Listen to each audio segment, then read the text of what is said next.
Hello everybody, welcome back to HardReset.Info channel. In today's video, I'll show you how to play sound on the iPhone 17 Pro Max with Find My iPhone.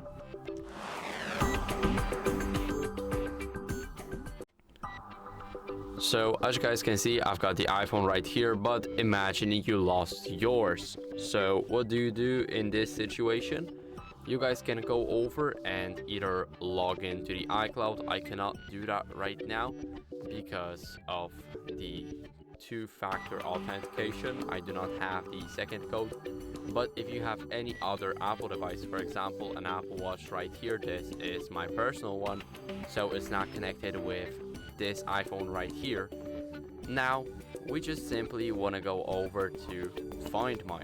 Now let's open up the Find My app here. You guys can enable notifications if you want.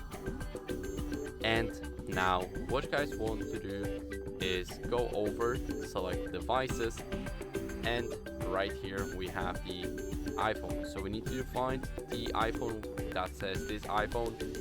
Now you just go over and click on play sound. It's connecting to it and it should play the sound any second. So now it's vibrating,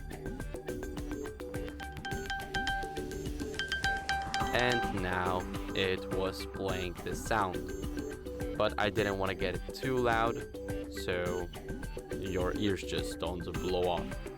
So that's how you guys can easily play the sound with the Find My iPhone on the iPhone 17 Pro Max. I hope this video was helpful. If it was, then consider liking and subscribing to our channel, and I'll see you in the next video.